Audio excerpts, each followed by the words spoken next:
يا ربي صل على محمد يا ربي صل عليه وسلم. Assalamualaikum warahmatullahi wabarakatuh. Bismillahirrahmanirrahim. Alhamdulillahi rabbil alamin. Allahumma salli wa sallim wa barik ala sayyidina Muhammad wa ala ali sayyidina Muhammad. Alhamdulillah, puji dan syukur kita panjatkan kehadirat Allah Subhanahu wa taala sehingga dalam kesempatan kali ini kita kembali dapat bertatap maya untuk membahas satu topik bahasan dengan judul menapaki kehidupan yang benar bersama Kitabullah. Kitabullah adalah kumpulan wahyu-wahyu Allah Subhanahu wa taala yang mengandung petunjuk dan kebenaran. Sementara pengertian kitab adalah wahyu Allah Subhanahu wa taala yang dibukukan. Makna lain dari Kitabullah adalah ajaran Allah Subhanahu wa taala yang diwahyukan kepada nabi atau rasul yang merupakan ketetapannya dan himpunan petunjuk yang ditulis dan dibukukan. Adapun pengertian iman kepada kitab-kitab Allah adalah meyakini sepenuh hati bahwa Allah Subhanahu wa taala telah menurunkan kitab-kitabnya kepada para nabi dan rasul agar disampaikan kepada umatnya sebagai pedoman hidup untuk kebahagiaan di dunia dan di akhirat.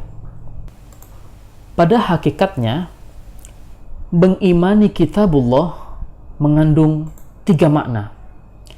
Yang pertama, Allah Subhanahu wa taala telah menurunkan 4 kitab suci, yakni Zabur, Taurat, Injil, dan Al-Quran.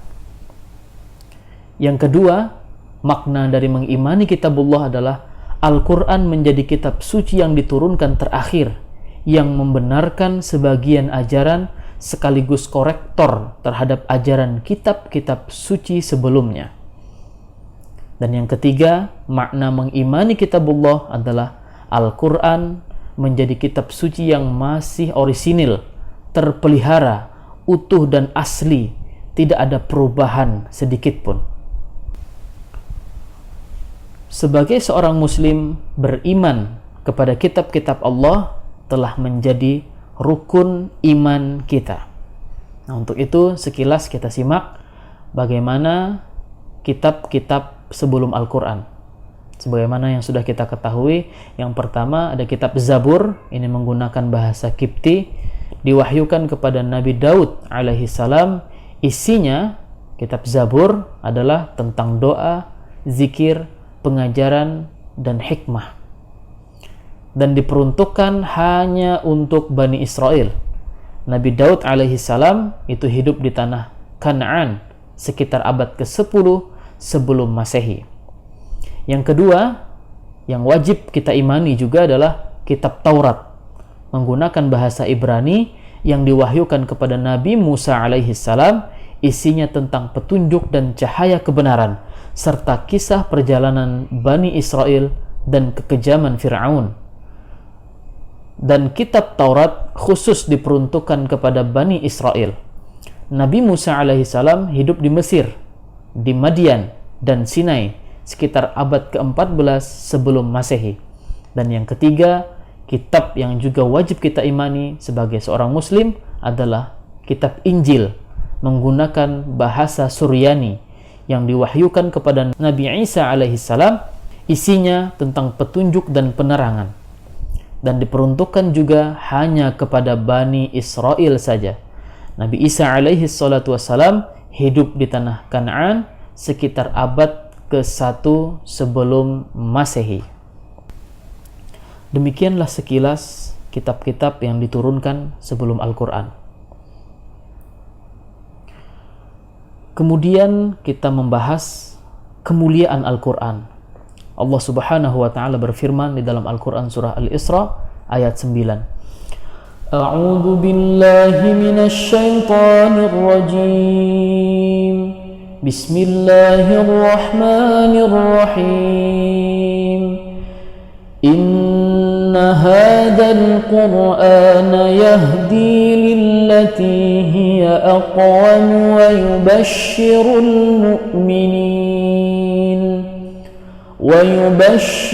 المؤمنين الذين يعملون الصالحات أن لهم أجرا كبيرا.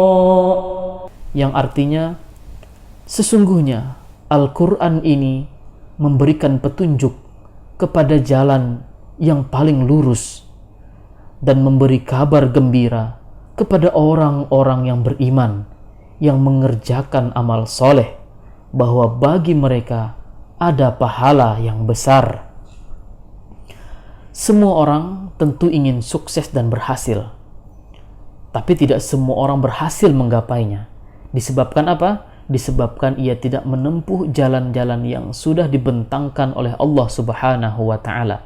Jalan itu adalah agama yang termaktub di dalam kitabullah, di dalam Al-Quran. Namun, perhatikan dengan seksama. Realitas kehidupan saat ini, tidak banyak manusia yang konsisten mengamalkan agamanya. Akibatnya, hidupnya menuai kegagalan dan kesengsaraan.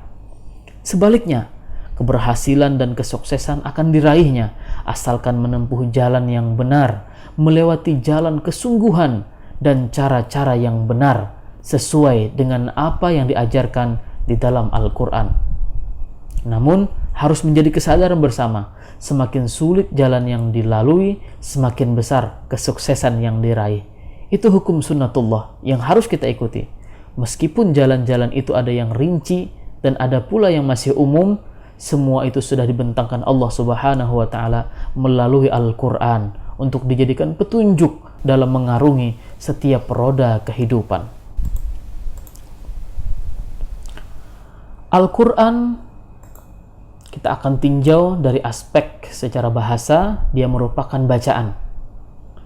Nah, sedangkan secara istilah harus kita ingat, Al-Quran merupakan firman Allah Subhanahu wa Ta'ala yang diturunkan melalui perantara malaikat Jibril, kemudian disampaikan kepada Nabi Muhammad SAW menggunakan bahasa Arab dan membacanya bernilai ibadah untuk dijadikan pedoman hidup manusia. Baginda Rasulullah SAW mengingatkan kita, afdalu ibadati ummati qiraatul Quran.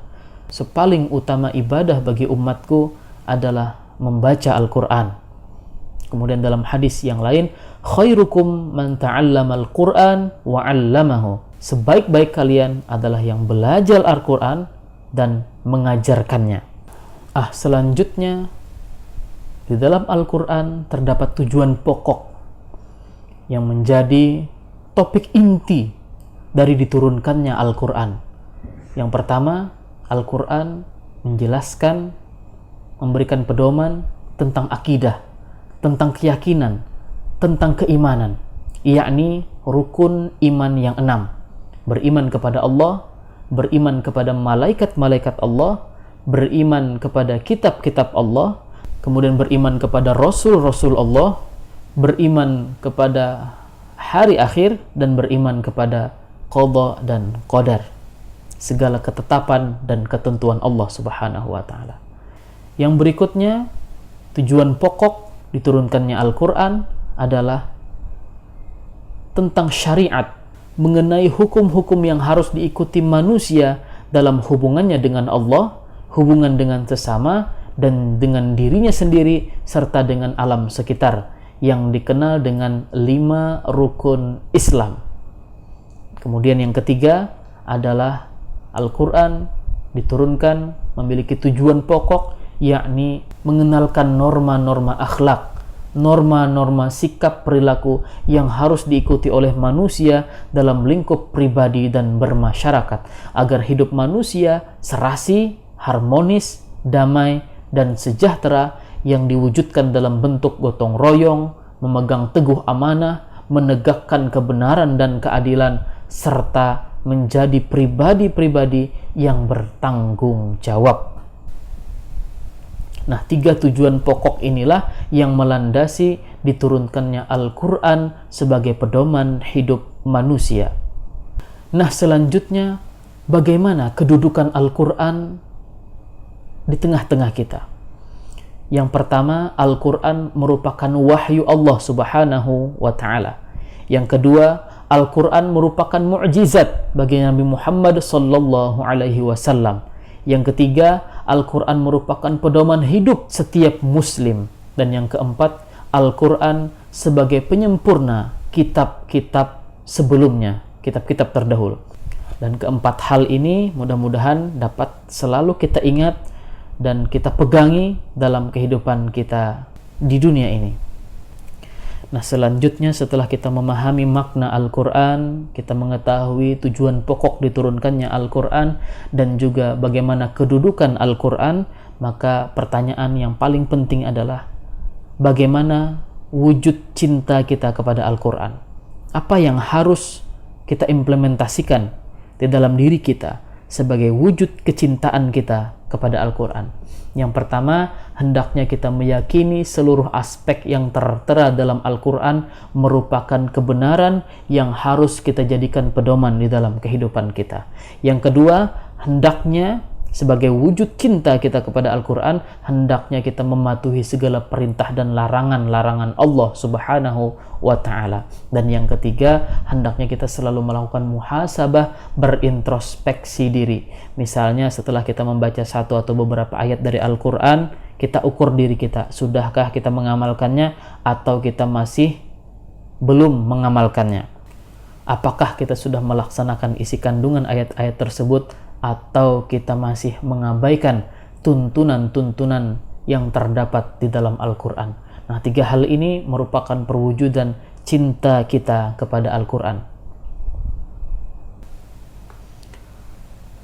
Nah, berikutnya, apa hikmah yang bisa kita capai ketika kita beriman kepada Kitabullah? Hikmah ketika kita berkeyakinan yang kuat, berpedoman yang kokoh terhadap ajaran Al-Quran. Yang pertama, kita memiliki sandaran hidup yang kuat. Kita memiliki keteguhan terhadap kitab suci kita, sehingga memiliki sandaran hidup yang kokoh dalam menjalani kehidupan yang syarat dengan tantangan dan cobaan. Yang kedua, hendaknya kita senantiasa menjaga toleransi dan kerukunan antar sesama dan di lingkungan sekitar kita.